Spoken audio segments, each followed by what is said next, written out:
En aquellos tiempos, los pueblos de Flandes mostraban una paz engañosa. La gente se encerraba en sus casas por temor. La atmósfera estaba cargada de conflicto y rebelión. Miles de protestantes mueren en la hoguera. En el siglo XVI, sangrientas luchas religiosas y de liberación asolan a los Países Bajos. Los nuevos soberanos de la lejana España católica someten a los protestantes holandeses con violencia y terror. Un pintor capta la atmósfera de su época en impactantes cuadros. El horror y la desesperación. El miedo ante el fin del mundo. Y él muestra a los campesinos festejando y comiendo en su dicotomía entre el horror y la alegría de vivir. Pieter Bruegel, el Viejo. Entre la tolerancia y la alegría de vivir.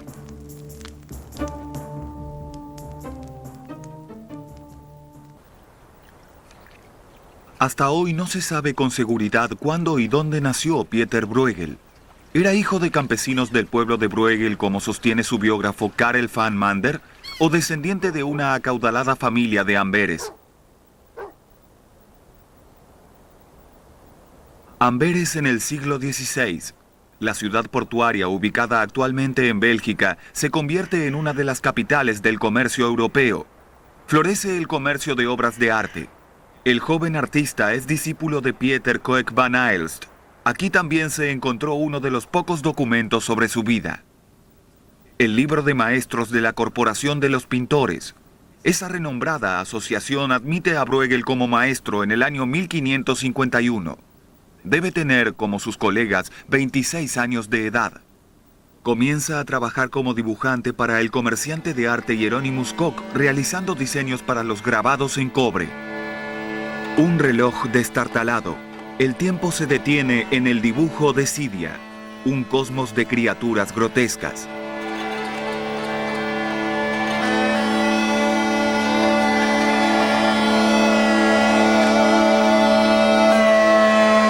Decidia dormita recostada en un burro. Un demonio sostiene su almohada. La pereza es el almohadón del diablo. Ese es uno de los muchos proverbios que Bruegel ilustra.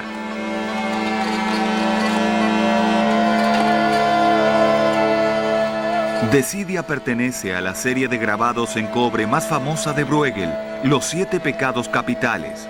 Allí ironiza acerca de las depravaciones y necedades humanas, en plena coincidencia con los sabios de la época, los humanistas. Koch vende miles de copias de los grabados de Bruegel en toda Europa. También había enviado al talentoso dibujante a Italia para que estudiara las obras de arte del Renacimiento. Para los artistas flamencos era casi obligatorio conocer la escuela italiana, sus reglas de perspectiva y de las proporciones. Bruegel pronto es una de las estrellas del comerciante en arte.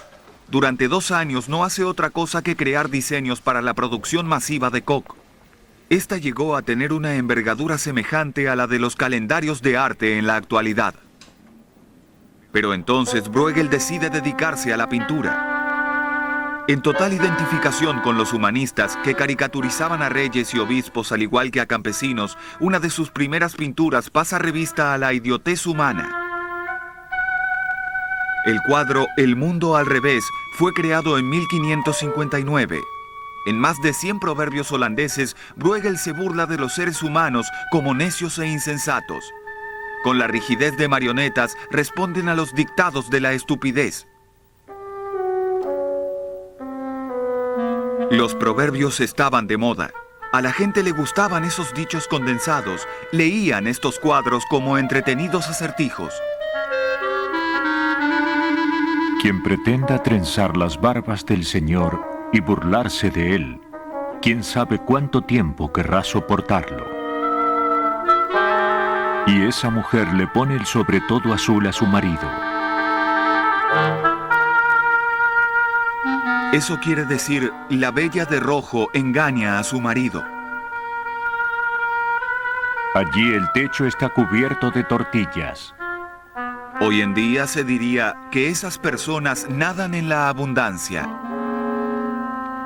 El escenario de todo ese absurdo ir y venir es una aldea flamenca. En este cuadro pululante, Bruegel usa nuevos recursos de perspectiva que había traído de Italia. Mediante ilusión óptica crea una profundidad espacial que le permite desplegar como al azar su seguidilla de imágenes narrativas sin que resulten caóticas.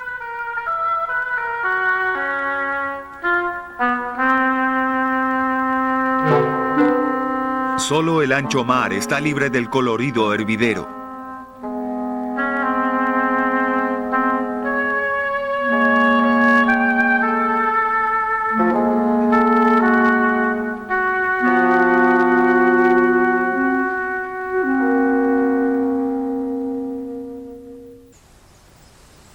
A diferencia de los artistas de su época, Bruegel siente fascinación por la vida de la gente de campo. Por primera vez en la historia del arte, un pintor retrata al pueblo en pinturas de gran formato.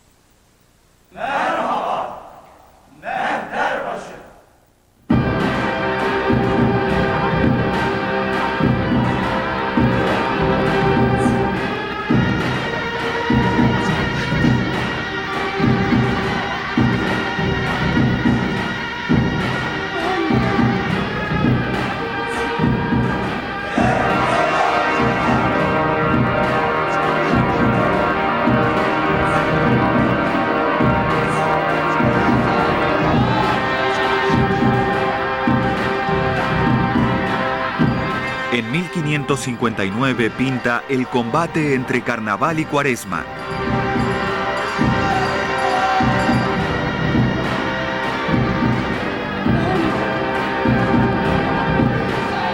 El carnaval es personificado por un obeso personaje. Su arma es un asador con una cabeza de cerdo, un pollo asado y salchichas. Los mendigos cojean ansiosos en medio del tumulto.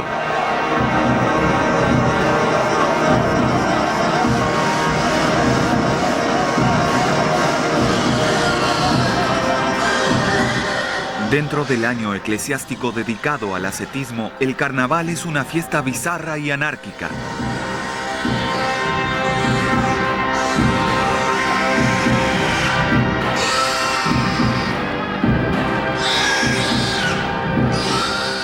Del portal de la iglesia sale la procesión de Cuaresma en tonos de negro y gris ceniciento.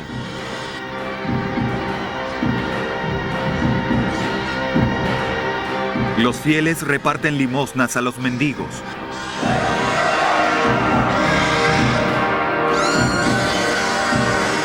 El tenebroso grupo es encabezado por la figura de la Cuaresma. Demacrado y animalizado en su religiosidad, el esperpento revolea 2 arenques en la punta de su arma.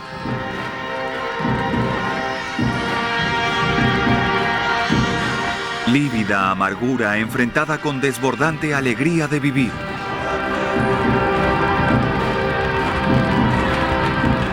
También aquí Bruegel vuelve a aplicar un truco de perspectiva.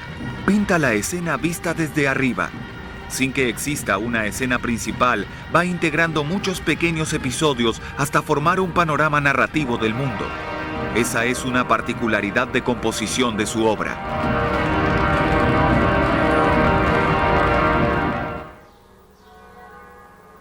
Pero desde el punto de vista financiero, ¿cómo pudo darse el lujo de ignorar el gusto de la época, orientado hacia la pintura italiana y experimentar con un nuevo estilo? Bruegel tenía protectores acaudalados, los comerciantes Hans Frankert y Niklas Jongeling y el famoso geógrafo Abraham Ortelius admiraban y coleccionaban sus cuadros. Le pagaban altas sumas de dinero permaneciendo fieles a él durante toda su vida. En el norte, con sus lúgubres bosques y gélidos inviernos, durante los cuales la vida se retrae durante meses, florece la fantasía, dando origen incluso a escenas demoníacas.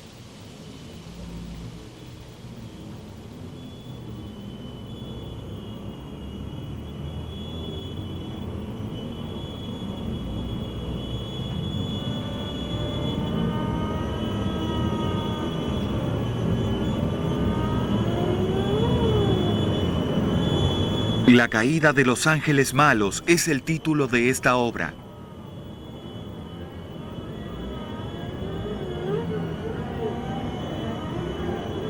Los ángeles del Señor, todos de blanco, expulsan del paraíso con potentes golpes de espada a los ángeles caídos. Estos se han convertido en monstruos.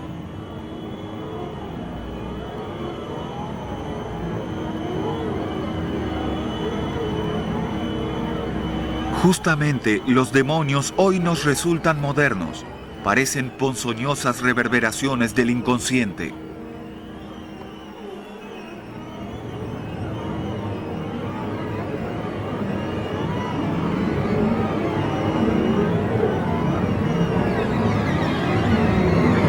La seductora belleza de la mujer mariposa se aparea con repulsiva fealdad.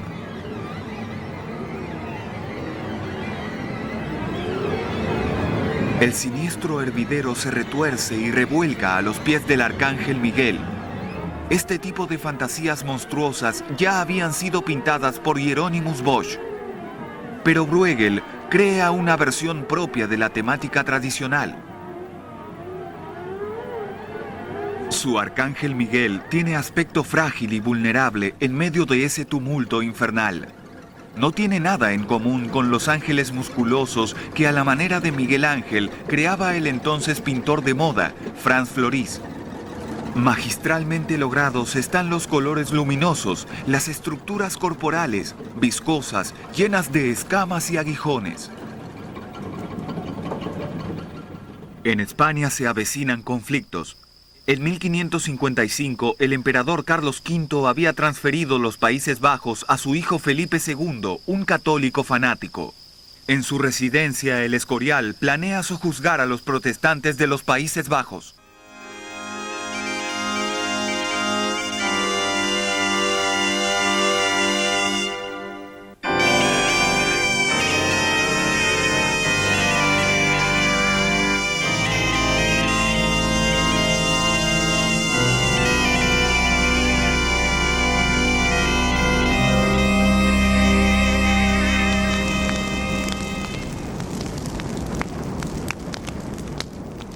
En Amberes arden las primeras hogueras. Los niños se despiden de sus padres, condenados a morir quemados. Un testigo anónimo ha registrado esas desgarradoras escenas. En 1562, Bruegel pinta una de sus obras más impactantes, El triunfo de la muerte.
Ejército de muertos ataca a la humanidad.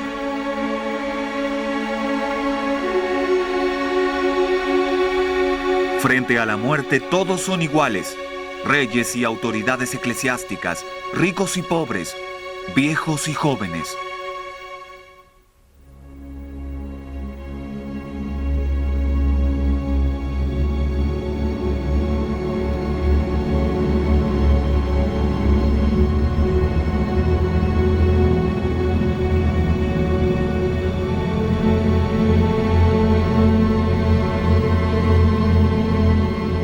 El mundo se hunde en una horrenda danza macabra. El motivo de la danza de la muerte data de tiempos muy antiguos. Muchos artistas antes de Bruegel lo han utilizado. pero nunca antes la muerte había irrumpido sobre la humanidad en forma tan masiva.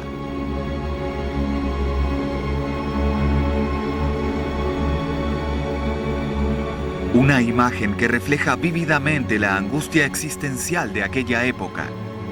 Una visión apocalíptica que llamativamente prescinde de la esperanza de salvación a través del reino de Cristo. Una obra que no pierde vigencia.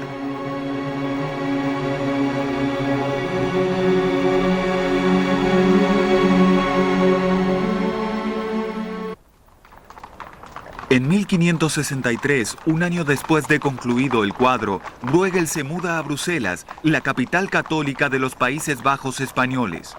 Aparentemente lo hace para complacer a su joven esposa, pero aquí se abre un gran abanico de especulaciones. Como simpatizante de los protestantes, ¿estaba expuesto a represalias? Sea como fuere, en Bruselas muchos católicos le encargan trabajos al pintor. Bruegel evitaba tomar partido abiertamente. ¿Solo se trataba de una precaución para proteger a su esposa y sus hijos? Quizás también lo guiaba el oportunismo. En sus cuadros, sin embargo, parece tomar posiciones, aunque en forma velada.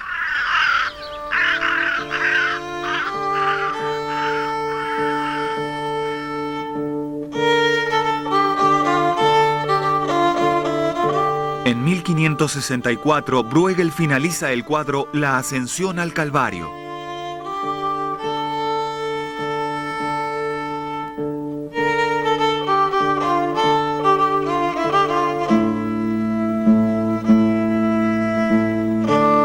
Una vez más vuelve a emprender nuevos caminos en el arte.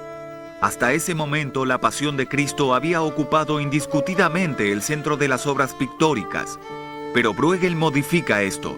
En el turbulento entrevero de ricos y pobres, jóvenes y viejos, curiosos y desinteresados que persiguen sus quehaceres cotidianos, Cristo llevando su cruz pasa prácticamente inadvertido.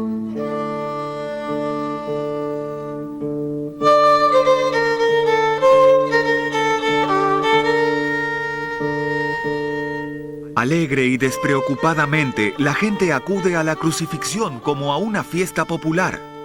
Esta es una nueva mirada de la pintura sobre la pasión, una mirada cínica, signada por las amargas experiencias de las luchas religiosas. En torno al lugar de la ejecución ya se han congregado espectadores ávidos de sensacionalismo.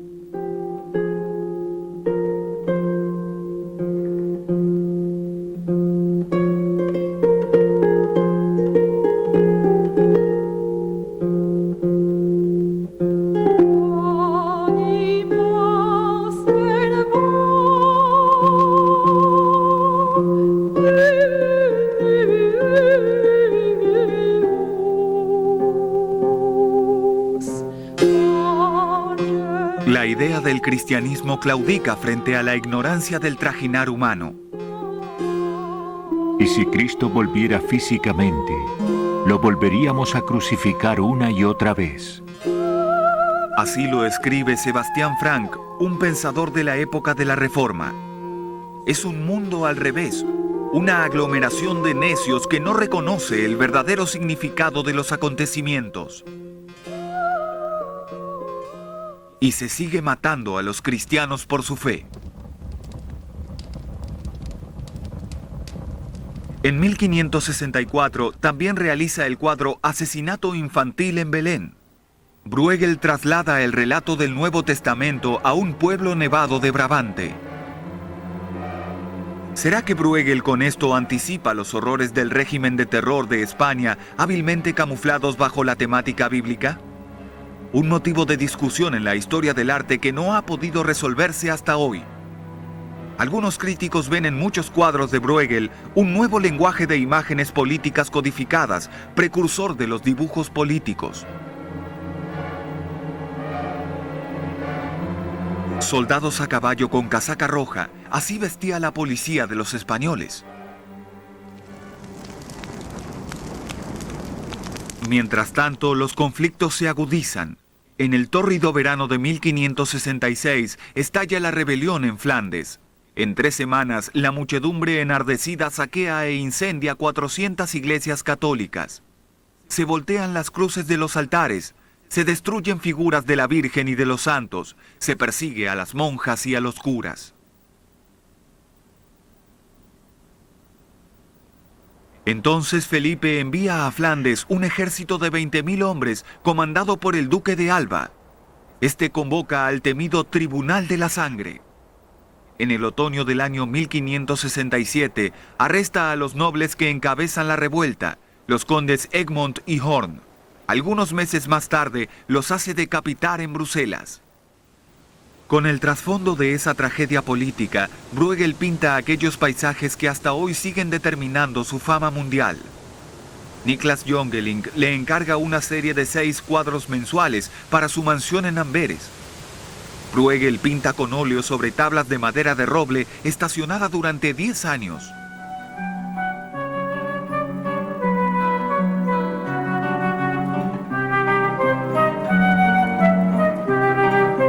La siega de heno. En un paisaje de soleado encanto, los campesinos realizan su labor cotidiana, contentos en armonía con una naturaleza amable propicia al ser humano. Es el cuadro más alegre de esta serie.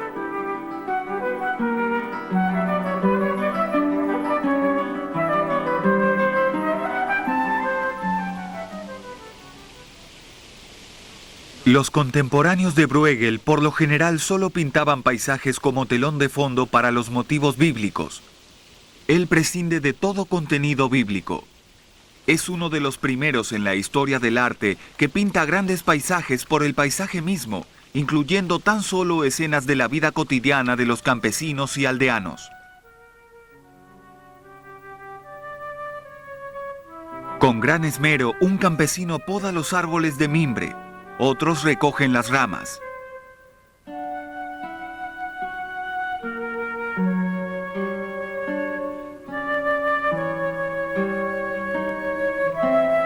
Apretado entre 2 grandes almohadas que lo protegen contra el frío, un niño escucha a los adultos. O quiere un trozo de galleta.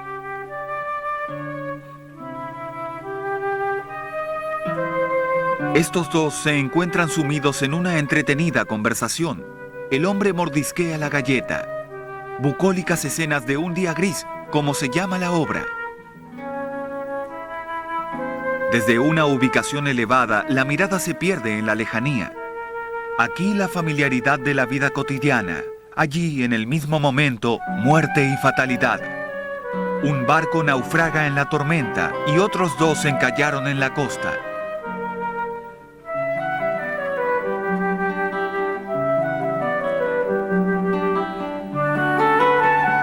Dominando la escena, la majestuosidad de la naturaleza. A pesar de todo su realismo, los cuadros son producto de la fantasía, pintados en el atelier. Las cadenas de montañas las había visto Bruegel en su juventud, en el viaje a Italia.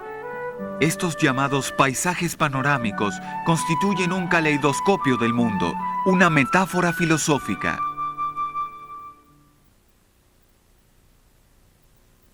Por primera vez, las inclemencias del tiempo y las penurias de la lucha por la subsistencia de la gente común dominan la pintura paisajística. Bruegel tiene una visión moderna de la naturaleza. No pone a Dios en el centro como se solía hacer en la Edad Media. Tampoco coloca a las personas en el centro como solía hacerse en el Renacimiento. Las somete a las leyes de la naturaleza, a su dinámica, su poderío. Agobiados por el peso de las circunstancias de vida o entregados al placer sensual y corporal, los seres humanos van recorriendo sus trayectorias cotidianas, inmersos en el gran ritmo cósmico de la naturaleza. La biografía del artista escrita por Karel van Manders refiere que Bruegel salía al campo disfrazado como campesino para introducirse como observador anónimo en fiestas y bodas. Sus estudios del hombre común desembocaron en cuadros que resultan precursores en la historia de la pintura realista. Cuadros como El banquete de boda. Una fiesta campesina en un cuadro de gran formato. Nunca antes se había realizado algo así. Muestra a los comensales con total realismo, bebiendo y comiendo con cierta dignidad natural. Los pinta con amor a los detalles humorísticos. Y eso en un formato de cuadro que hasta ese momento solo estaba reservado a reyes y santos. Con tales obras, Bruegel había inventado la pintura costumbrista. En 1568 le sigue el baile campesino, con un lenguaje plástico dinámico de las figuras y una audaz simplificación de las formas.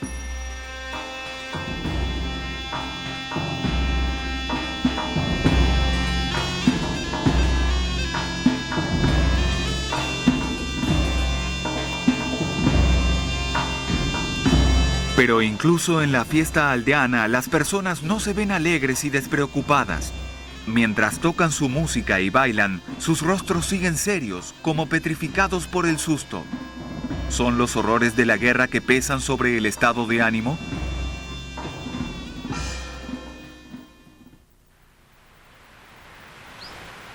¿Quién fue este mago de la pintura? Este hombre que día a día salía de la ciudad para mezclarse con la gente del pueblo y observar su vida. En sus últimas obras prefiere paisajes en los que prácticamente no se ven seres humanos. ¿Le ha dado la espalda a los hombres, defraudado por ellos? En el año anterior a su muerte pinta El Misántropo. La personificación de la necedad dentro de un globo acosa a un eremita. Los rasgos del hombre debajo de la capucha se asemejan al único retrato que existe de Bruegel.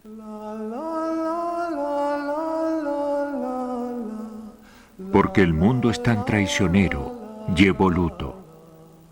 Él mismo escribió esas palabras debajo del cuadro. El 9 de septiembre de 1569 muere Bruegel. Poco antes de su muerte quema dibujos satíricos y documentos, según relata Karel van Manders. ¿Quiso el pintor proteger a su esposa y sus 2 hijos frente a la persecución de los españoles? La guerra civil seguirá asolando a los Países Bajos durante décadas. La Flandes del gran maestro del Renacimiento del Norte, real e imaginaria a la vez, seguirá perdurando a lo largo de los siglos.